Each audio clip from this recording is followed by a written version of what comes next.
दृश्य आपण बघतोय वाल्मिक कराड याला केज सत्र न्यायालयामध्ये आणण्यात आलेला आहे आणि थोड्याच वेळात सुनावणीला देखील सुरुवात होणार आहे।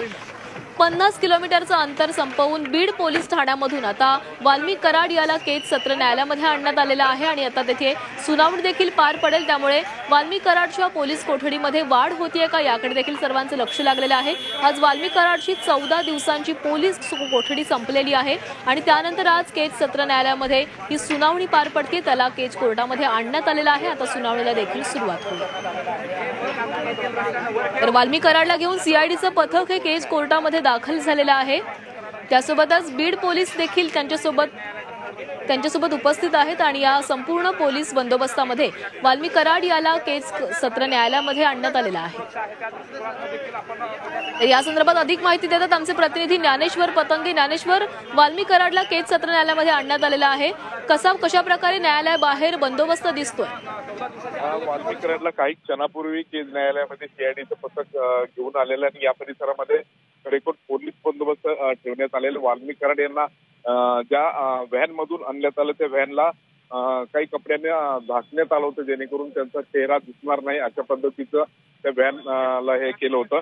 एकंदरीत आता सध्याच्या परिस्थितीमध्ये न्यायालयामध्ये कडेकोट पोलीस बंदोबस्त आहेत, काही प्रमाणात नागरिक देखील या ठिकाणी दाखल झाले आहेत। वाल्मिक कराड यांच्या विरोधात मीडिया ट्रायल होते असं त्यांच्या कुटुंबांचा आरोप आहे आणि ते परेलीमध्ये या अनुषंगाने आंदोलन देखील करतात। त्यामुळे खरं तर वाल्मिक कराडांच्या आज न्यायालयात हजर करताना पोलिसांनी विशेष काळजी घेतलेली आपल्याला पाहायला मिळते आणि आता वाल्मिक कराड यांना घेऊन पोलीस न्यायालयामध्ये दाखल झाले। अवघ्या काही वेळामध्ये या सुनावणीला सुरुवात होईल।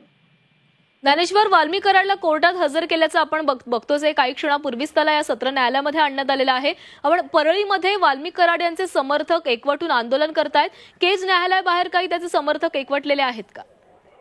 सध्या केज न्यायालया परिसरामध्ये पोलिसांनी कडेकोट असा पोलीस बंदोबस्त ठेवलेला आहे। त्यामुळे नागरिकांची संख्या इथं समर्थकांची संख्या कमी जरी असली तरी न्यायालयाच्या बाहेरच्या बाजूला म्हणजे काही अंतरावर कराड यांचे समर्थक सध्या जमलेले आहेत। मात्र पोलीस त्यांना सध्या पांगवण्याचं काम करतायत। आज वाल्मिक कराड यांची 14 दिवसाची सीआयडी कोठडी खरं तर संपली आणि त्यांना न्यायालयासमोर हजर केलं जात आहे।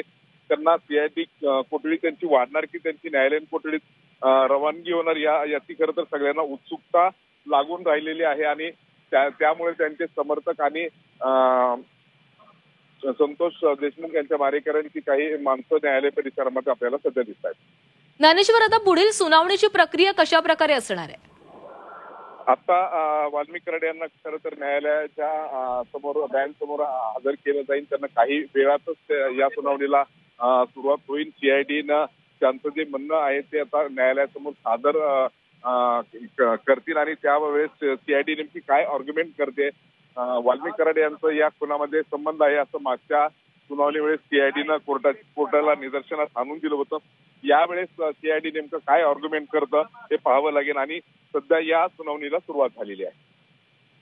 ज्ञानेश्वर, आपण बघतोय वाल्मिक कराडला केज कोर्टामध्ये आणलं आले आहे। थोड्याच वेळात सुनावणी सुरू होईल, त्यामुळे आता कोर्ट काय निकाल देते याकडे लक्ष लागलेलं आहे। धन्यवाद तुम्ही दिलेल्या माहितीसाठी।